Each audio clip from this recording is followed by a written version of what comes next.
good morning. Today is 7 June 2024, and we're up here in Reading, Pennsylvania for the World War II days. This is Jay Waters with the American Wartime Experience, and got the pleasure to interview John Nye. John, good morning. Good morning. Nice to see you. You too. Yeah, if you could, just state your full name and where you were born and where you grew up. Okay. Full name is John Lewis Nye. I was born in Philadelphia, Pennsylvania. Grew up in the suburbs in Maple Glen, Pennsylvania. Okay. And what war did you participate in? Iraqi Freedom. Okay. Operation Iraqi Freedom. OIF. Okay. Yes. Yeah. And what branch of service were you? United States Marine Corps. Marines. Okay. And thinking about your family members, parents, grandparents, uncles, and things like that, did you have other family members that served in the military before you? Yes, my father was drafted during Vietnam. He stayed in Germany for 2 years. And then my grandfather, my mom's side, he was in Europe for World War II. I believe he was a medic. He never really talked about it much, and no one really knew much about his service. Okay. Except for he kept a piece of a Nazi flag underneath his Christmas tree every year, and that was about it. What happened to that? I don't know. He only had one son, and he probably has it. Okay. So. Any other family members or relatives that you know of? Not really. No. I had an uncle that served in Vietnam. Okay. He was a Marine. Let me think. That's about it. Yeah, okay. not that big of a line of service. Okay. And then thinking back for a second, think back to September 11th, 2001 and the attack on America. Mm-hmm. If you could, tell us where you were that day, kind of what was happening, and any unique perspectives that you had. So September 11th, 2001, I had been out of active duty for exactly a year. Okay. I was on, I'd just gotten out. I was working a construction job up in Lehigh Valley, Pennsylvania, where I live now. And I was at the job site and we heard about it, but I didn't see pictures until I got home and watched the news. Okay. And shortly after that, I was recalled back into the Marine Corps. Oh, you were? Okay. Yes. Okay. I went to Quantico, Virginia to check in, and I was sent to Bridgeport, California, a small mountain warfare training center base, just to do security. Okay. They upped the security at all the bases, and that's where I happened to get sent. Okay. And we'll circle back to your Marine Corps service in a second here. But specifically, when you first entered the Marine Corps, why did you join, and what made you choose the Marine Corps? So I knew I always wanted to be in the military. I was just, when I was young, I was real big into history and just fascinated with military stuff. Didn't know much of the difference between the branches, and then when I got into high school, I kind of figured that out. And don't really know what drew me to the Marines, probably the uniform and the look. Met a recruiter at high school, and I signed up when I was 17. I was a senior in high school. I enlisted, went to MEPS, swore in, did the pulley program, and then I left for boot camp in September of 96. 1996. Okay. And when you were signing up or being recruited, so to speak, did they offer you a specialty or? I knew what I wanted to be. What I was in the infantry. I always wanted to be in the infantry, okay. and I knew there was nothing else I wanted to do. Well then, so after MEPS and getting recruited, where did you go for basic training? What was Parris that like? Island, South Carolina. What was that like? It was tough. It was hot when I first got there. You're always a little bit homesick in the beginning, but then you settle down, and I had a really good recruiter. He got me ready physically and stuff. Okay. So that was fine. Taught us some knowledge in the beginning, so we wouldn't have too much stress in the beginning. Okay. So for me, it wasn't really all that bad. I was in good shape and motivated and wanted to be there. So besides the normal just stressors and stuff, it wasn't too bad for me. Any funny stories or something strange that happened during basic training to either you or somebody else? Not that I can remember, really. Okay. Yeah.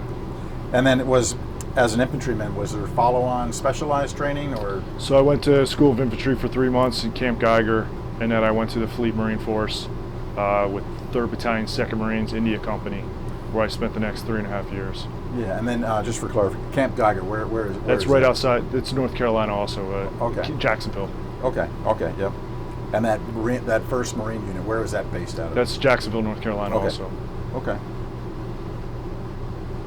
And what was basically your first assignment as an infantryman? What kind of stuff were you doing on a day-to-day basis? Sure. So shortly after I got to the fleet, we went to CAX and 29 Palms and did some training out there. Okay. Came back. We went to Bridgeport and did a mountain warfare training summer package out there, which was amazing. Basically, it was just learning how to fight in combat and live in the woods, and weapons training and all that kind of stuff. And I had a really good unit, really good platoon commander, platoon sergeant, really good small NCOs and small unit leaders, and I had a really tight group of guys, and it was pretty enjoyable for me. Yeah. And what was your rank now at the time? I was PFC when I got in, and then shortly after I picked up Lance Corporal, and then after my 4 years I was a corporal. Okay. Well, then fast forward to whatever the timeline would be when you went to Iraq. Was it one time or multiple times? So I got out of Bridgeport in 2002, September 2002. Went home, tried to go back to civilian life, and then I caught wind that we were going to invade Iraq. Everybody kind of knew it was coming, so I didn't want to miss it. So I joined an infantry unit in Harrisburg, Pennsylvania, which is 4th Marine Division. Okay. Their reserve unit. Okay. They just got off of active duty and they were getting ready to go back on active duty, so I joined them, became a squad leader with them, and went over in April 2nd, I believe I got there, to Iraq. April 2nd of 2003. 2000. Oh wow. Okay, and that was, I'm going off of memory here, that was basically the kickoff of Iraqi Freedom, right? Yeah, we weren't tip of the spear or anything like that. We went as far as Nasiriyah. Okay. We got there like a day after Jessica Lynch was rescued. Okay. And we set up shop there for a little while, moved around here and there, but basically we stayed in the Nasiriyah area. Okay. And so if you could, just for somebody listening, what was a typical day like for you guys? So we started off, it was extremely hot. I mean, it got up to 120, 25, 130 degrees there. We started off in mop gear.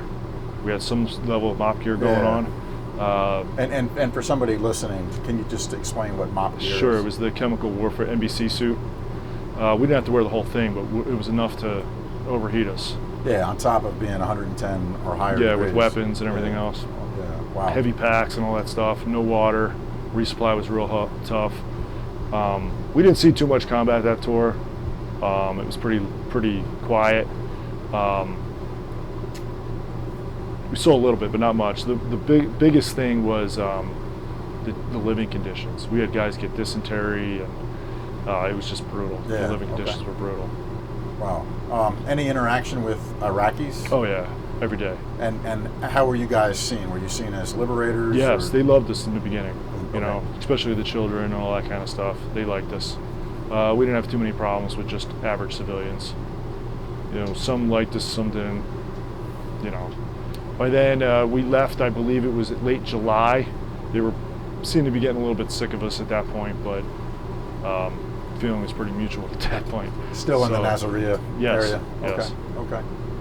Yeah, so you noticed like a shift in attitudes. Well, we didn't meet their expectations. I remember one guy being like, where's the food, where's the jobs, where's the money? And we were just like, that's not why we're here, you know? Yeah, and so from your perspective, the infrastructure that had been there before under what Saddam Hussein, was a lot of that destroyed? Were you seeing that? Nasiriyah wasn't too bad. Okay. Some of it was, but it really wasn't that great to begin with. You know, shoddy construction on buildings and things like that. So, but the overall infrastructure wasn't demolished. Wasn't a huge trace of combat. Wasn't really all that bad. And you mentioned your living conditions. What kind? Were you on an operating base? Can you just describe that? So we, the first place I believe we stayed was an old, like army barracks type of thing.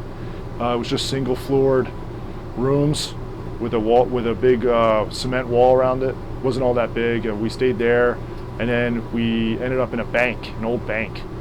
Bank? Yeah, a bank. Was there still any money? No, the vaults were empty. Money was gone.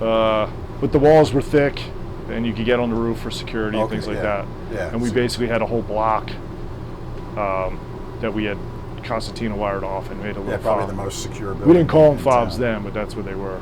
That's what it was. Wow, bank. That's a first. I haven't heard that. That makes sense though. Yeah. And how was the chow? How was your food? Horrible. Horrible. Pretty much nothing but MREs. Where I think I lost like 25 pounds at deployment. Really? I mean, it was brutal. Couldn't even stomach them after a while. Yeah, and did you have any quote unquote free time? No. We had downtime. Downtime. Yeah, but it was so hot, you just basically laid around trying to stay cool. Yeah, so But besides that, when we weren't on downtime, we'd go on patrols, or you had to work security around. You know, you're on post in a different post. So. Okay, and how at nighttime did it cool down significantly, Not really. or still hot? Yeah, there was not much relief. Okay. Well, any specific combat experience, firefights or snipers or IEDs, anything like that? In 06 when I was there. So you went a second time? I went 3 times total. In 05 I went over as a combat casualty replacement. 325, they were in the Haditha area, but I wasn't there for very long. Didn't really get used much. Just kind of did security out on an outpost. It was pretty quiet for me there. But that battalion saw a lot of, they lost, I believe it was like 48 guys. Yeah. So we went over as a combat casualty replacement. But it was towards the end of the deployment, so I personally didn't see anything that time, really. Yeah, so combat casualty, is that an individual type replacement? So they requested guys from our unit, and we had volunteers. I think we sent 18 over to try and help out, something like that, if I remember correctly. Yeah. Well, even what's your perspective? You were there 3 different times, probably 3 different places. Yeah. The attitude of the Iraqis. Oh, it changed for sure. Yeah. For the worse. Yeah. For the most part, yeah. Yeah, by 06 they were pretty much sick of us being there. Okay.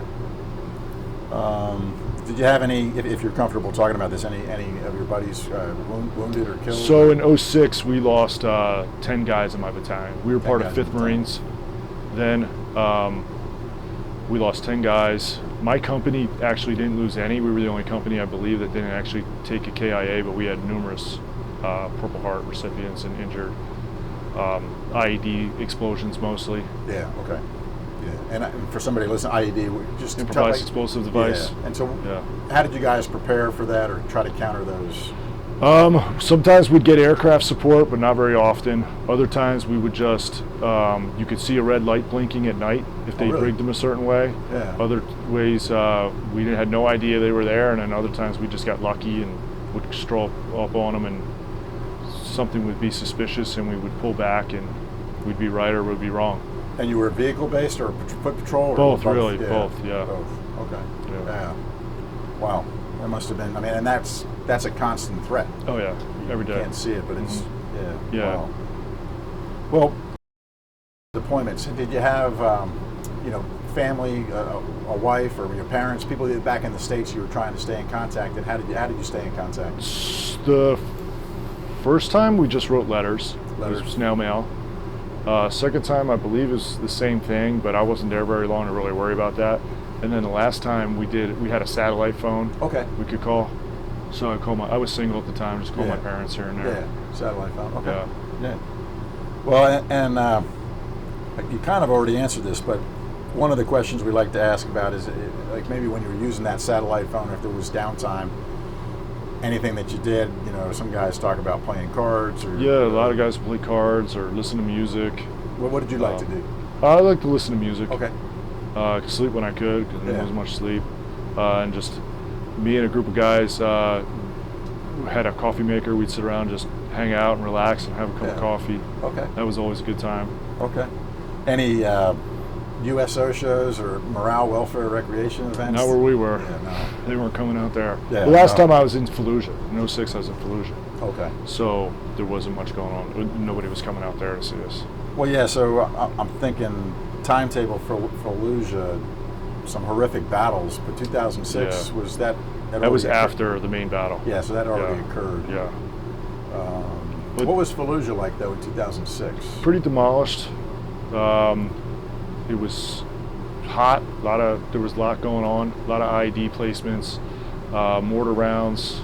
There was still a decent amount of combat going on. Like I said, we lost 10 guys.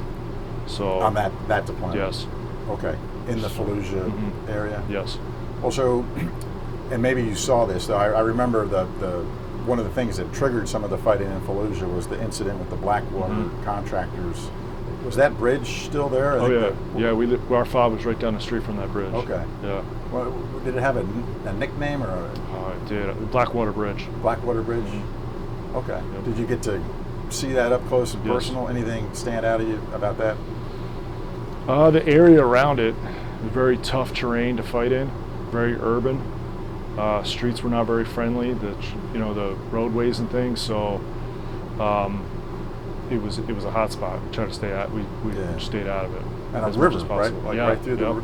Yeah. I believe it was the Euphrates. Yeah. Okay. I believe that's the Euphrates right there. And unfriendly people, I would imagine. Yeah, pretty much. Yeah. Wow. Anything else about Fallujah stand out to you? It's a pretty big city. Major highway going down it. And then right outside, it was kind of like a suburb type of thing. But pretty hostile area still back then. Okay.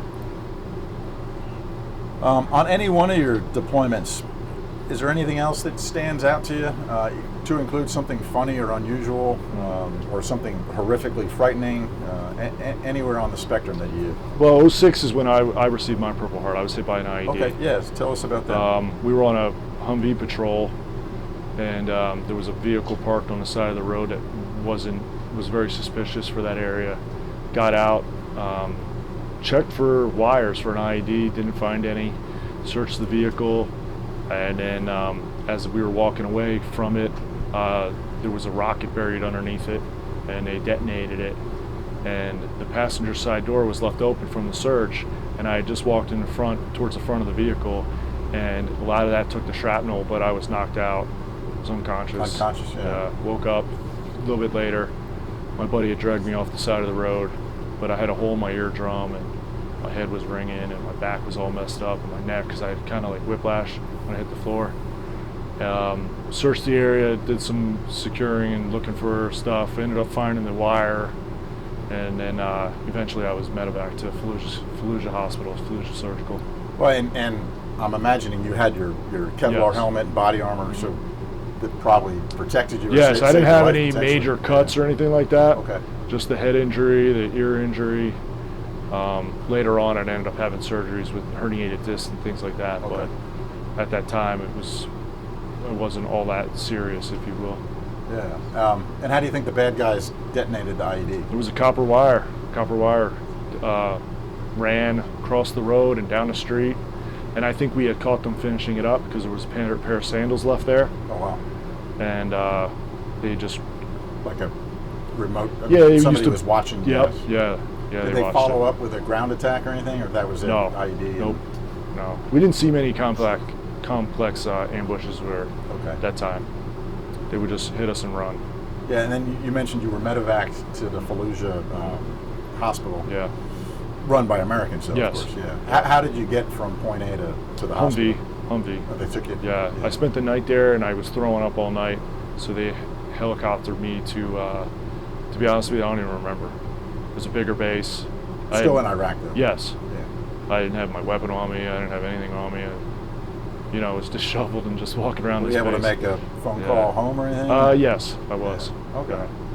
And then what was the timetable? Did you go back to your... A few days I was there. I went back. I was supposed to be like light duty for about a couple days.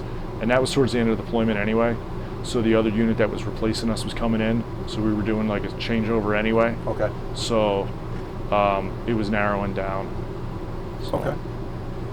Well, you mentioned the Purple Heart. Did you receive, during your Marine Corps total time, any other awards or decorations that really stand out to you or that were very meaningful? For that deployment, I received the Navy and Marine Corps Achievement Medal with a V for Valor. Yep.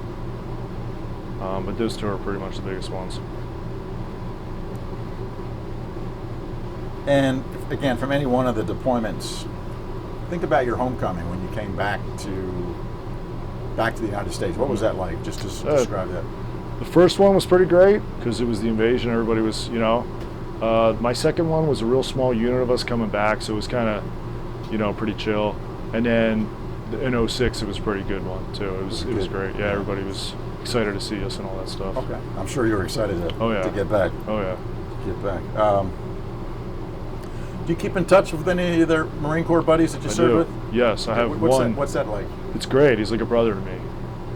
He's the one who pulled me off the side of the road when I got hit. The specific person. Yeah. What's his name? If you don't mind his name is saying? Matt Walsh. Okay. He was a staff sergeant in the Marine Corps also when he got out. Yeah. He's out in San Jose. He's a cop out in San Jose. Okay. Yeah, he's a great guy. That's nice. Still close with him. He's my daughter's godfather. Oh wow. Yeah. And you mentioned, I think, early, but tell us about your rank structure. You got promoted a few different times. Yes. And what was your final rank in the I got out as a staff sergeant. Staff sergeant. Mm-hmm. Okay.